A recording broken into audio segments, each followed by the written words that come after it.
El buen periodismo, lo sabemos, no lo hacen ni los pasivos ni los resignados.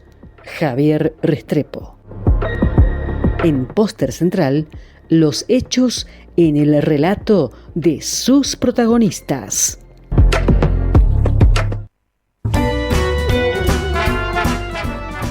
Gestos, miradas, palabras, silencios, lugares. La realidad es lo que vemos y lo que insinuamos, lo que creemos y lo que dejamos de creer. En el diván de Póster Central, los hechos hacen terapia. Cada sábado, junto a la licenciada Janina Moreno Samanillo.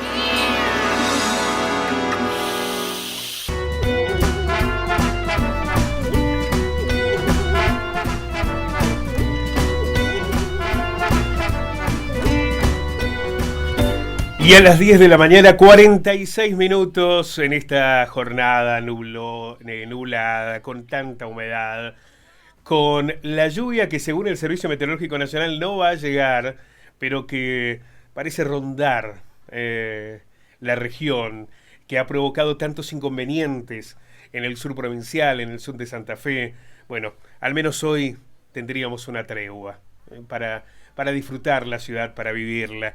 Y también para reflexionar, para pensar la ciudad que tenemos, sus dinámicas, sus realidades, sus conflictos, sus dificultades, y también en aquello que consideramos los aciertos o los aspectos positivos, interpelarnos para no quedarnos en la comodidad de lo que finalmente no cambia. Y la realidad se dispone como cada sábado en el diván. Pero para eso la sumamos a ella, a la licenciada Janina Moreno Samanillo. ¿Cómo le va? Muy buenos días. Buenos días, ¿cómo le va, Pablo? ¿Todo bien? Muy bien, bueno, un placer. Yani, desde Córdoba, capital. En Buenos Aires estoy. En Buenos Aires, bueno. Un contacto muy especial, desde allí, desde Capital Federal, para poner en debate la realidad. ¿También nubladito como acá? No, acá está soleado y humedad muchísima, así que sí, mucha, la humedad no nos deja en ninguna provincia. Bueno, pero en Buenos Aires además es típico, ¿no? Sí, habitual, el estar al lado del mar. Bueno, totalmente. Que disfrute entonces mucho de esta estadía allí en Capital.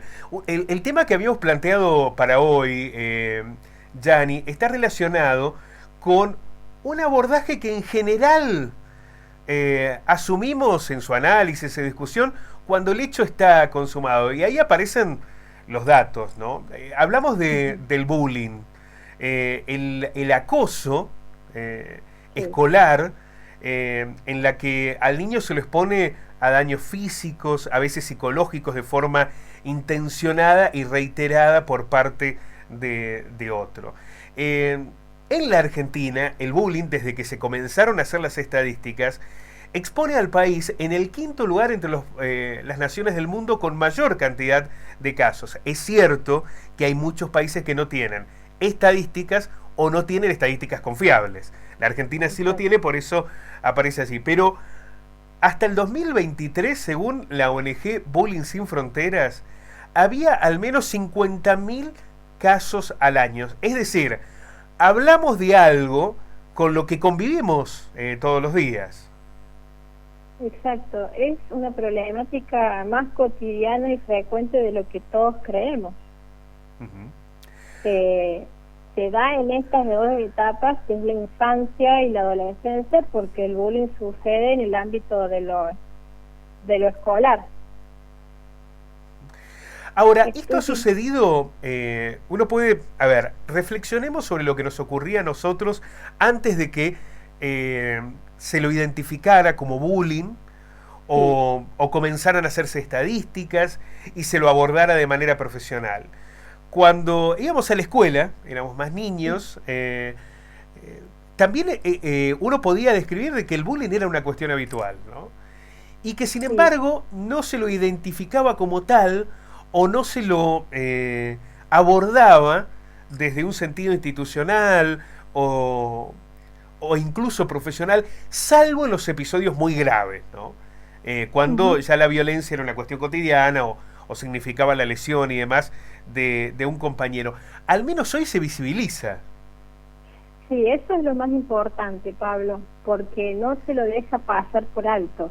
No es que antes no haya existido, pero como bien decís vos, se resolvía de otra manera, más entre los pares.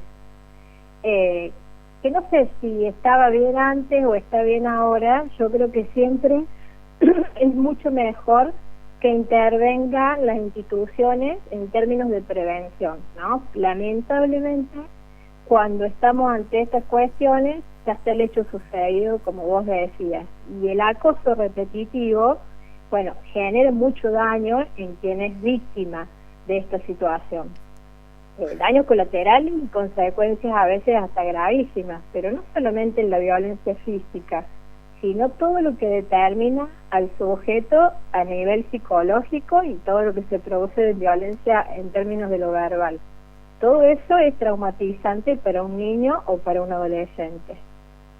Bueno, hemos llegado a casos graves, Ani, de Sí. El suicidio en los jóvenes muchas veces se relaciona con los casos de bullying o el mal vínculo del adolescente con el colegio. Ahora, el abordaje, lo decíamos al comienzo, puede llegar a esa instancia final, las estadísticas, cómo trabajan las instituciones, por ejemplo, el tema del bullying, las herramientas que pueden tener los propios alumnos o alumnas para confrontar con esa situación en las aulas. Ahora, hay una cuestión que me parece que es anterior y en la que habíamos puesto foco en el trabajo de producción previo y que tiene que ver con las señales de violencia, la naturalización de la violencia o la naturalización de la estigmatización del otro, que a veces se da en el hogar, que a veces tiene que ver con las propias construcciones que hacen las familias o el mensaje que los padres le bajan a sus hijos y que termina evidenciando esa respuesta de los chicos en las aulas, porque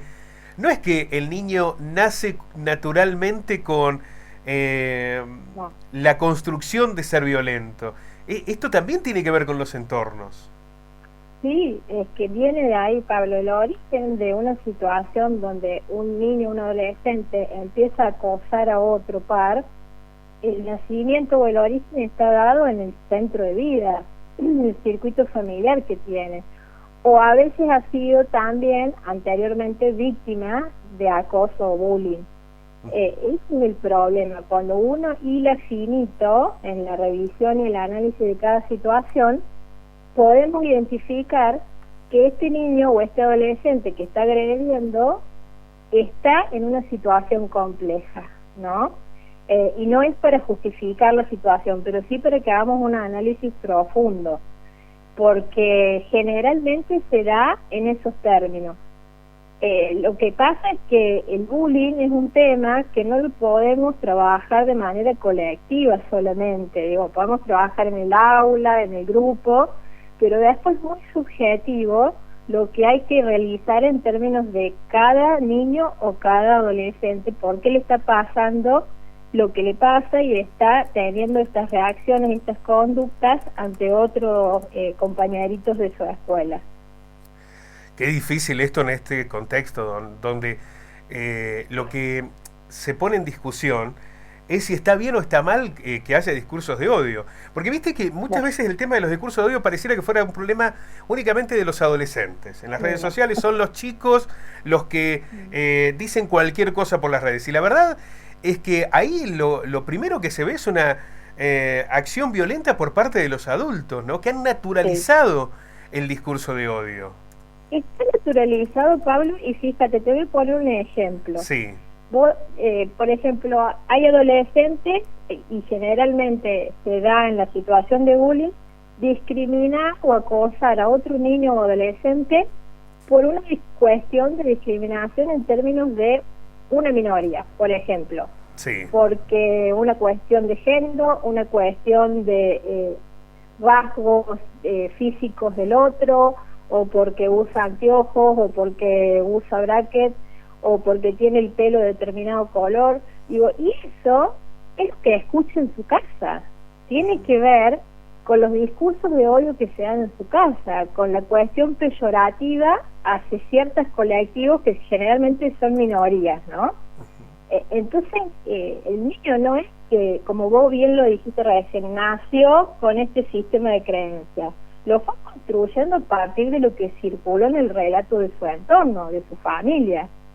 El chico también repite e imita conductas al principio de su infancia que después se reproducen en los ámbitos sociales. Tiene que ver con eso. Ahora, el debate que se ha visibilizado en las aulas, ¿se da también en otros ámbitos? Digo, cuando se tiene que abordar la problemática del bullying, siempre se habla, bueno, ¿tienen las instituciones, los profesionales necesarios, tienen las herramientas, están los protocolos, pero poco se habla de lo que sucede en las familias? No, es muy difícil de trabajarlo, y yo, esto es una opinión muy personal, pero por lo que uno observa en el consultorio y en las instituciones con las que articula, son muy pocas las que tienen herramientas, no porque no lo deseen tener, sino porque no tienen los recursos para poder hacerlo. Y es muy complejo cuando las tienen poder trabajar con cada familia en donde está este niño o adolescente que está siendo el agresor o el que ejerce el bullying sobre otro. Y el problema está ahí. Digo, hablamos siempre de la responsabilidad del Estado, ¿no? En todas las cuestiones que tienen que ver con la protección de las infancias. Pero antes de esa responsabilidad está la responsabilidad familiar. Hasta está planteado por ley. Pero no nos ocupamos de eso, y hoy lo que más está debilitado es ese centro de vida, en la función materno, paterna, quien le ejerce, no importa si es una tía, un abuelo, quien esté a cargo de ese niño, esa niña o ese adolescente. Entonces ahí es donde tenemos que ir al fondo de la cuestión, porque si no, no vamos a resolver. Y esto, te venía escuchando recién en el programa, termina desencadenando después cuestiones más graves en la vida adulta, ¿está? En una violencia de género, en un femicidio, porque si no lo frenamos a tiempo, esto se convierte en una conducta de vida y en una forma de vincularse a partir de la violencia. Sí, claro. Cuando se naturaliza la violencia, después se expresa de muchos modos, ¿no? El niño que golpea a un compañero en el aula probablemente después pueda ser una persona violenta en su propio entorno familiar siendo adulto. Pero me pareció interesante lo que planteabas recién, Yani, ¿no? A veces le exigimos demasiado al Estado, a la institución escolar. Las docentes tienen que hacerse cargo de tantas cosas dentro de un aula con la complejidad de entornos sociales muy diversos, heterogéneos, con a veces aulas de 30 y pico, 40 niños, sin poder vernos nosotros mismos en lo que nos sucede en nuestros hogares. Pero claro que sí, porque si no, siempre es el Estado en sus distintos niveles y aristas, pero a ver, quien gestó un niño o adoptó o lo acogió para tenerlo y criarlo, esto hablando de las crianzas de las infancias, el adulto que se hizo responsable de ese sujeto. Y eso es lo que tenemos que revisar. ¿Qué estoy hablando yo en casa? ¿Qué estoy discutiendo en la mesa del almuerzo? ¿Cómo acompaño a mi hijo, a mi hija, o ya sea un adolescente, en su trayectoria de vida? ¿Qué le explico acerca de los valores? Porque vos fíjate, Pablo, que hay una falta de empatía total y que hay crueldad en las infancias. Y esto no tiene que ver con sacarle la responsabilidad a los niños o a los adolescentes, pero sí tiene un origen y está dado en el adulto. Entonces la familia es el principal responsable de todo esto. Sin mirar las causas es difícil analizar después las consecuencias, ¿no? Si no nos quedamos en las estadísticas, son cada vez más frecuentes las estadísticas que dimensionan un problema, pero no parecen hacerse cargo de las resoluciones de esos problemas. Y ahí me parece que también tiene que ver con que aquello que requiere un grado de complejidad y un grado de compromiso personal cuando ya no depende solamente de los otros, sino de lo que nosotros mismos somos capaces. No porque, a veces digo, en el caso del bullying, no es solamente el problema del niño que le hace bullying al otro, sino de los que graban con el celular, de los que no dicen nada de lo que está ocurriendo, de los que no les importa, aun cuando no sean protagonistas de ese bullying, pero terminan siendo complacientes con esa situación. Sí, y funcionales. Claro. Entonces eso también es una reproducción violenta de lo que está sucediendo. Ni en hablar, que no hemos hablado mucho, de las consecuencias que sufre una víctima de bullying o de ciberbullying, porque hoy están más vinculados a través de las redes sociales que personalmente. Lo que pasa es que la escuela se convierte en un contexto donde sí o sí me tengo que vincular en términos personales.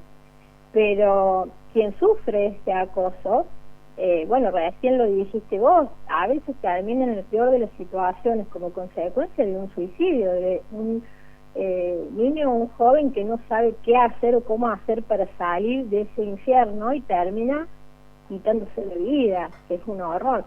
Pero hay múltiples consecuencias, trastornos alimentarios, del sueño, ansiedad, aislamiento, inicios al consumo. Entonces, fíjate todo lo que desencadena cuando no abordamos la situación a tiempo, tanto para la víctima como para el agresor, que no lo frenamos a tiempo y que tiene que ver con los límites de lo que no queremos hablar en la familia porque nos cuesta mucho poner límites. Digo, el límite es lo fundamental acá y no estamos hablando en ningún ámbito de los límites. Bueno, cuesta mucho eso, ¿no? Esta idea de que antes el límite a veces se relacionaba hasta con la violencia, el castigo corporal a los niños, pero desestimando esa circunstancia, lo importante que es el límite. Es sumamente importante, pero aparte está mal construida la concepción que tenemos. Esto que vos decís estaba como muy asociado a esto de como el autoritarismo de alguna manera. Claro. Y en realidad el límite es amor. Cuando yo le pongo límite a mi hijo, lo que estoy haciendo es que entienda por dónde es el caminito que tiene que ir desarrollándose y creciendo. No lo hago para su mal. Igual que cuando uno pone límite con uno mismo, tiene que ver con el autocuidado y con el quererse, con el amor propio. Es decir, bueno, yo a esto le pongo un límite porque me está haciendo daño. Eso es el amor propio. Y cuando le pongo el límite al otro, ya sea un hijo, un par o quien sea, tiene que ver con ese cuidado, ¿no? Pero lo hemos entendido mal, por lo tanto lo hemos construido de una manera confusa, y hoy pareciera que hay que permitir todo, porque si no me convierto en un autoritario. Y esa es una idea confundida, ¿me entiendes? Eso hay que trabajarlo muchísimo. Bueno, cuánto que queda ahí por abordar. Me gusta el tema de los límites para que lo profundicemos. Si te parece, la semana que viene le vamos a dar continuidad, porque me parece, y en esto también me incorporo desde mi experiencia personal, que pasamos de esa idea de que el límite tenía mucho que ver con el castigo corporal, que una cachetada a tiempo, esa cuestión que nos parecía horrible, digamos, desde la concepción de la violencia hacia el niño, pero por el otro lado, el hecho de empezar a delegar responsabilidades y compromisos que desde el afecto y el amor lo que hacen es contenerlo al niño, decirle que no, es cuidarlo, ¿no? Pero lo que nos cuesta eso, si te parece lo retomamos el sábado que viene. Pero cómo no, Pablo, me parece sumamente interesante y le estamos dando herramientas a mucha gente que nos está escuchando, que eso es muy preventivo. Dale, buenísimo. Que disfrutes y mucho esta experiencia así en Capital. Nos encontramos el próximo sábado, Yani. Un abrazo gigante. Muchas gracias, un abrazo gigante. Chau, chau. Bien, buen fin de. La realidad puesta en el diván con Yanina Moreno Samarillo. 11 de la mañana, 4 minutos. Poner en debate la realidad, contar lo que importa. ¿Qué ves cuando me ves? Póster Central. Periodismo en radio.